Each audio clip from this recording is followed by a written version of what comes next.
Stanislavski is the acting coach of the world for me. That, you know, you spend your life observing people. It's like, you know, I look at you and I see that you're wearing a red plaid, and what does that mean? Red plaid shirt with the, you know, oh, okay, you know, what are the characteristics of this person that I can observe and take from? If I see someone with a big jaw and he's talking like that, you know, I can mark that in my brain so that I develop all the aspects of the colors, the movements, the motions, the feelings, the expressions, the raw emotions, the embarrassing emotions, the, oh God, I wish I'd never done that emotion, the too drunk, the not drunk, the, you know, and I mass this library away inside of me. But then, when I do a job, or when I do an audition, or when you draw, or when you design a game, or you do something, you put it all aside, and you become and express all of that without thought. It's a mode of life, and the best analogy, and it's the one I'll always use, is a dog on the beach.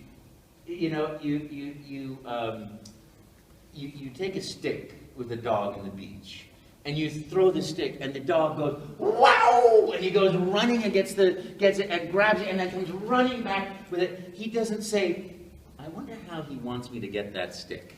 I wonder if I should try, you know, just about prance along, or, you know, go really fast, and like, how do I look? You know, it's all of that stuff, all of your education, everything goes to the side, and you simply do, and you simply live, and you simply be in that. So that's my artistic sort of like insight for you. If it's I hope it's worth something, that you have to express yourself in your art, in your games. And one of the things that I think is so lucky for me with Mario is I happen to is it destiny? Who knows? But I hit on what Mr. Miyamoto was looking for. The innocence, the joy, the fun, that character that is Mario. And it was purely because I was committed to having fun in that place. Not because I had no idea what Mario looked like. I had no idea what, you know, the character was, or whether there could even be a hero in a video game. And now, 23 years later, I'm still doing it. We've got Super Mario 3D World, and I have this wonderful life of working with great creative people making games. And then out of that, I go and I meet fans. Like we're meeting people at Fnac Bruxelles, you know, on Saturday, and we'll see, have a Mario look-alike contest. Just pure fun, you know. And that's so. What I wish for each and every one of you is that you have great fun. You know, follow your heart. You're obviously following your heart and looking for your destiny. That's why you're here, right? You know, you found something that is passionate for you. And I would say, is follow that passion. Just keep driving at it. Seek your happiness. Seek your fun. Because when you express your happiness, it comes back. When you express love, it always comes back. And there are different ways of creating. Absolutely. For me, it's like my decision was, I want to be the guy who creates, because it's like, yippee, it's fun, you know, okay, you know, I'm creating from the place of joy. But, you know, Picasso certainly was not the type of artist who's going like, whoopee, let me create, you know, it's like, let me make Guernica, you know, it is, no. He, and Rodin, so many artists from that place of the wounded soul seeking to express, you know, and there's an artist that I like in America, and he said, you know, I can't imagine art without pain, without suffering. And I'm like, woohoo! Okay! You know, but if that's you, then go for it. You know, don't be an alcoholic and destroy your life, but go for it. Discover that pain. Go through the pain to get to the other side. You know, because pain is that way. It's like you can't breathe, but you have to hold your head underwater to get to the breath to the other side. If that's your form of creation, do it, but don't hurt yourself. And if your form of creation is like, ooh, I want to have fun, let's do that, then go for that. Go for it, have fun. And you know, you will, like every artist, be told no many more times than yes. And it's not personal. It's not personal. It's simply, they didn't want that, you know. Actors, you get rejected all the time. If you're a writer, you get rejected a million times before somebody says yes. But always, publishers always go, yep, I said no to Ernest Hemingway. Yes, I did. Because nobody knows. We don't know why something is successful and something isn't, why something tastes like soup, and other times it tastes like steak. You don't know. So you have to find the source in yourself of your joy, your happiness, your creativity. So that's what I want to say. I hope that's sort of in the vein of, I don't know what you were expecting with me coming here, but that's what I wish for all of you is really follow your heart, follow your destiny, because when you express yourself in your art without apologies, without seeking approval, or without, and it's very much in the artist's vein, I want approval, I want to be said and told yes, oh, that was really good, but you're the only one that can really answer that question, really. Even a teacher can say this is good and can teach you the fundamentals and the structures and positioning and things, but only you can go, oh, this is what feels right, And I remember what I thought was the best paper I ever wrote. I got a D in or something, the worst grade I ever got in, But I still remember that was a lighting of a passion for me. That I'll always remember. It was on Gandhi and nonviolence. That was a passion for me. So I didn't get a great grade. I got the worst grade I ever got in my whole life. But I still remember that paper and remember that. So, there's success and failure, but only you can give yourself the real answer of that. So I want to say, too, I've not been talking much about Super Mario. It has been so much fun doing that. And you guys are designing video games. So when you do a video game, you have an idea of this character and what it sounds like. So you use talent or not use talent? Can you do it yourself? And the answer is yes to all of that. I think a good talent helps a game a lot to bring out the idea of the artist, to bring the artist's idea to life with a voice. And two, it pays to get somebody that you really to look, find, that's the voice. Because if your character has a big jaw, well, can he talk like this? Well, you wouldn't think so, because that's contrary to, if the guy's face looks like death and you want to have death coming back to life to destroy the world, you don't want a guy say, hi, how are you? Unless that's the irony you see. But you know what I mean? So you have to sort of find that element that matches in and goes in the current of the river that you're creating. And two, when you do a talent, a good talent will make a session alive and vibrant, and hopefully make it really fun for you as the artist. If the talent has to take 2 hours to get the first line in, it's like you're in trouble. So don't do that. Find someone or work something. Seek and try to find that Mario's leaving me. Seek and find those elements that you look for.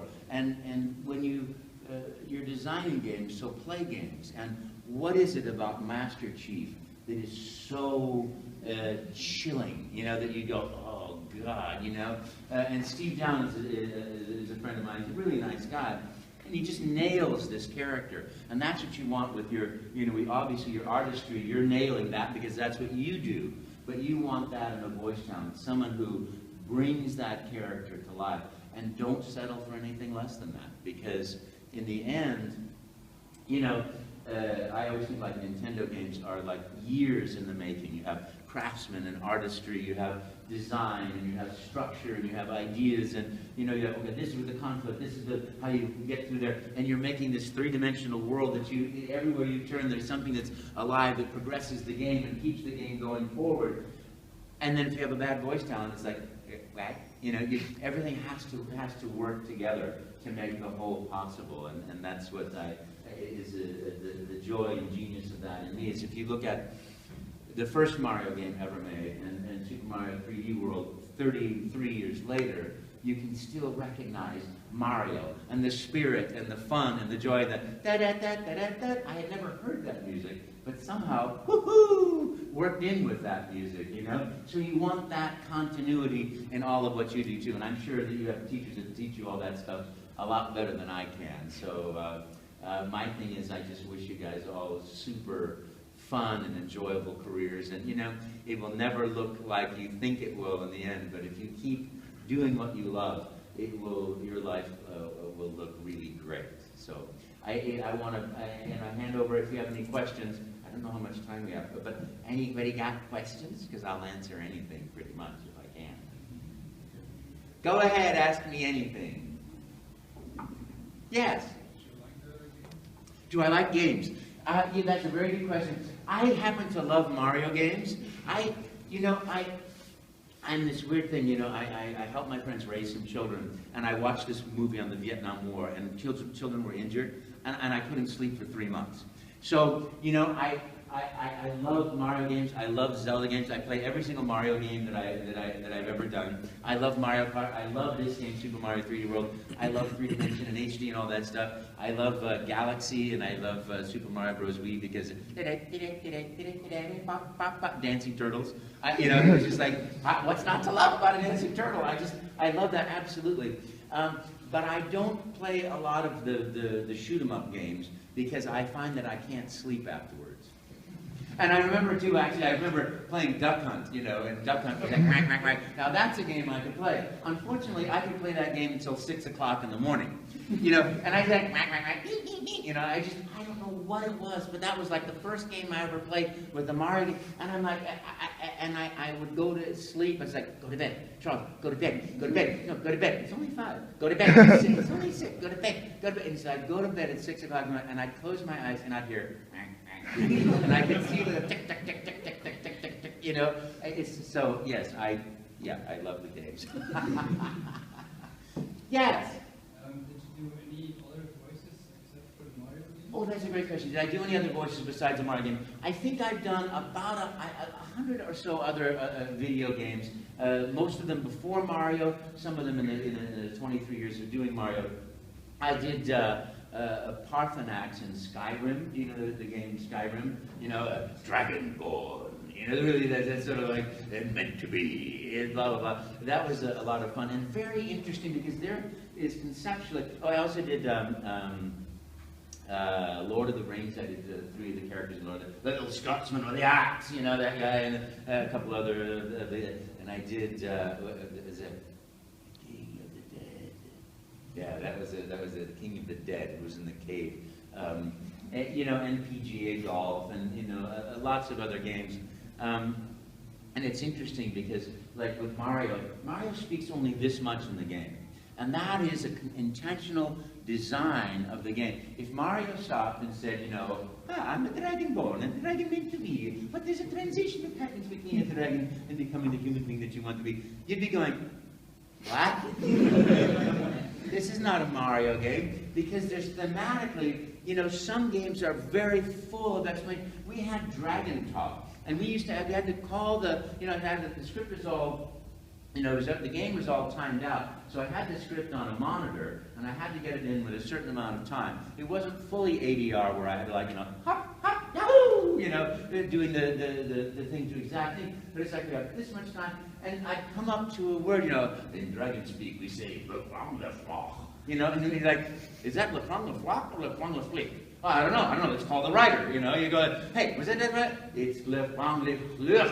Oh, le flong le flick, you know, they say, oh, the Dragon's destiny is le flong le flick, you know, and so, you know, it's so like you have to, as designers, you have to, what's the theme that do I want the perpetual adventure like this that never stops? That the words always forward the action, which is what always is going to have to happen.